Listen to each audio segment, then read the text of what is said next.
tanga ba ang NBI? O, kayo na umusga ha? Okay, kasi parang ganyan pinapalabas. Tanga, di umano ang NBI. May defensor. Tutol si Baligod sa naunang suwestyon ni NBI Director Melvin Matibag na dapat palitan na siya ng mga dating sundalo dahil kabilang din siya sa mga iniimbestigahan. Pakinggan natin ang pahayag ni Baligod. Para siyang nagtatanga-tangahan. Hindi niya alam ang batas, hindi niya alam ang regulasyon.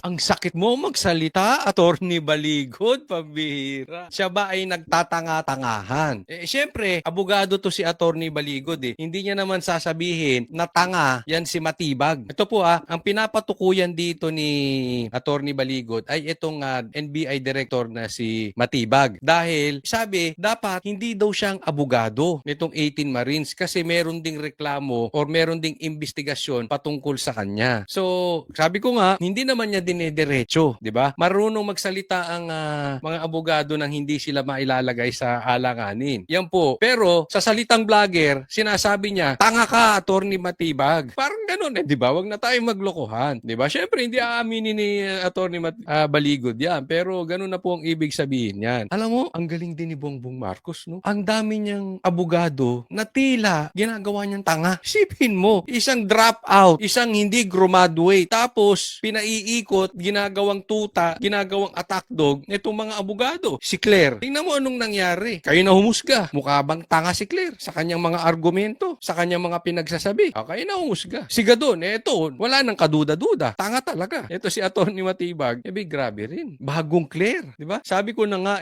out of nowhere, biglang sumulpot. Outsider po ito Ang balita ko dito kay itong bagong director ng NBI, outsider, hindi po taga NBI yan, kinuha sa labas. So yan po ang mahirap pag galing sa labas kasi maglalagay lang si Bongbong Marcos ng attack dog. Ganyan din ang ginawa ni Claire Castro, 'di ba? Parehas na parehas. Abogado, ginawang puppet para pumutak lang. Pumutak nang pumutak. Tinanggal si Magno. Yung after pinatawag si Jack at hindi tinuluyan si Sir Jack, kanibukasan pinalitan na bilang NBI director. Tapos yung pumarlit, pambihira, parang asawa ni Claire. Parang lalaking version ni Claire. Ang hilig ni Bongbong Marcos sa mga ganyan. Pero tingnan po natin anong ibig sabihin. Mamaya po pag-uusapan natin yung kay Sarah yung 1 million. Pero dito muna. Bakit wala bang karapatan ang mga 18 Marines na pumili ng sarili nilang abogado na gusto nila? Yun ang punto ron. Pati abogado, pinakikialaman. Ganyan po katindi, no? Diba? Hindi nga natin alam kung nagtatanga-tangahan o tayo ginagawang tanga o talagang tanga. Instead na National Bureau of Investigation sila, butas naghahanap sila ng butas. Instead na ang iniimbestigahan dito, yung maleta, ang inaasikaso ng NBI Director, papalitan yung abogado nitong mga Marines. Pero alam mo Attorney Baligod, that is a compliment. Naalala ko, si Attorney Torion, nasasaktan sila kay Attorney Torion. Bakit? Magaling na abogado, matalino. Ito si Baligod. Pinapapalitan, ibig sabihin, nasasaktan sila. Magaling na abogado si Attorney Baligod. Wala pang pahayag dyan si Matibag, samantala kasama naman sa tinitignan kung may ebidensya ang kampo ng mga dating sundalo laban sa mga opisyal umano ng gobyerno na nahatira nila ng mali-maletang pera. Naungkat kasi kung direktang tinanggap umano ng mga opisyal ang kickback. Pakinggan natin muli ang bahagi ng pahayag na yan kay Baligod. Halimbawa, si Secretary Pangandaman. Nako! Siya mismo ang tumanggap Pumunta siya sa basement 3 ng Horizon Homes. Okay. Siya mismo ang tumanggap. So, hindi totoo yung hindi direkta, no? Pangandaman. Pag-uusapan natin yan si Pangandaman. Ito, hari o reyna ng budget, tumanggap din ng maleta. At direktang tinanggap niya mismo. Siya mismo. Sa kanya ibinigay. So, matindi yan, Ngayon, balikan natin yung sabi. Ano bang punto ni Matibag? Bakit pinapapalitan niyang abogado ito? Dahil, sabi niya, may reklamo So, dapat humanap ka ng ibang abogado. Pero alam mo, wala naman sa batas yun. May mga kaso nga na sila mismo ang abogado nung sarili nilang kaso. Nauunawaan? Wala po sa batas na ipinagbabawal na kung may kaso ka, hindi mo pwedeng i-represent yung sarili mo. Ideal, syempre, para makafocus ka dun sa kaso mo at merong ibang utak na magsasalita, mas maganda kung may iba kang abogado. Pero kung kaya mo at gusto mo talaga, hindi po bawal. Kaya ganyan po lumalabas na tanga itong NBI Director na sinasabi ni Attorney Baligod. No? Ako, naniniwala ako, hindi po tanga ang NBI.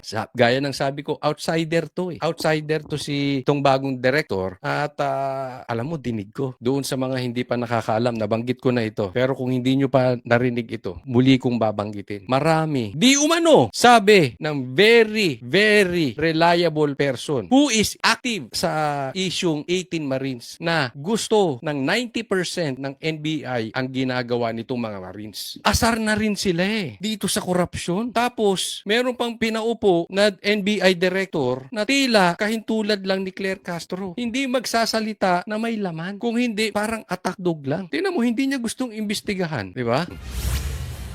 Ang Horizon Home sa Bonifacio Global City sa Taguig ay isa sa mga bahay ni Ko. Samantala, nakipag-ugnayan din tayo sa panig ni Pangandaman pero wala pa siyang pahayag o komento sa ngayon, November 2025, nang mag-resign sa pwesto si Pangandaman bilang delikadesa umano matapos masangkot ang DBM sa issue ng katiwalian. Ruth. Matindi po, no? So, itong Pangandaman, no? Para sa inyong kaalaman, ito papakita po natin, ha? Tingnan po natin itong video na ito. Ginawa ko po ito mga siguro 1 month ago, no? Kung hindi ako nagkakamali. Basta more or less, mga gano, mga 1 month ago. Pakinggan po natin, ha? O, kukomentaryohan natin yung video ko.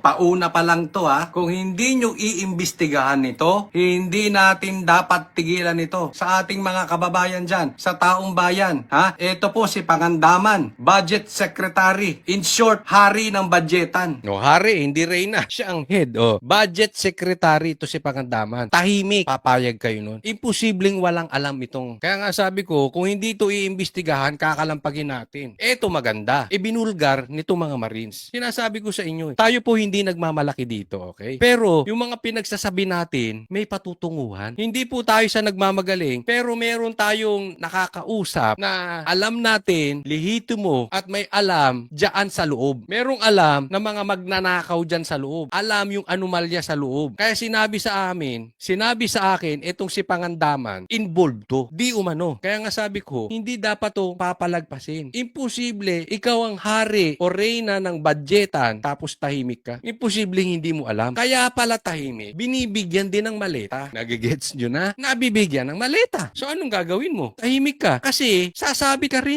Bakit? Corrupt din. Hindi ako nagsabi niyan. Mismo si Attorney Baligod, yung abogado nitong 18 Marines, alam. Sila mismo diniliver sa kanya. Yari ka, Pangandaman, mati ka rito. Hindi nyo pa rin iimbestigahan? Hindi ko titigilan talaga to. Sinasabi ko sa inyo. Lahat po patungkol sa budget, alam nito, dadaan dito. At bakit nakakabingi ang katahimikan niya? Yun pala, dahil sa maleta. Budget Secretary? Bossing? At sabi ng isang mainstream media, 3.4 trillion pesos nawawala patungkol sa korupsyon. Aba, tapos tahimik to? 3.4 nawawala, trillion sa korupsyon nawawala, tapos yung budget secretary tahimik. Connect the dots. Tutugma, di ba? Sabi ko sa inyo Alam mo, etong gobyerno natin, sindikato ito. Hindi man lahat, marami dyan. Hindi ito galaw lang ng isang tao. Lahat sila nakikinabang. Kaya kita mo ang hirap i-penetrate. Lahat kasi may maleta. Kung hindi maleta, may envelope, karamihan tumatanggap. Kaya kita mo ngayon tahimik. Kahit sa vlogger yung mga maingay, mga putak ng putak, yan ang talagang nanindigan. Parang itong mga Marines. Yung iba dyan, kaya nagsilipat. Dati namang makasara. Dati namang galit kay Bongbong. Ngayon, nandoon sa kabila. Pati political analyst nandoon. Bakit? Si Trillanes, di ba nabibigyan? Nagtataka kayo, bakit yung mga kain suka, kinakain nila suka nila? Ikaw ba naman, bigyan ka ng envelope? Milyon. Bigyan ka ng maleta. Tingnan mo si itong si De Lima. Hindi mo ba kakainin yung suka ni Marcos? Ako hindi. Pero sila ganun Kumakain to si De Lima ng suka.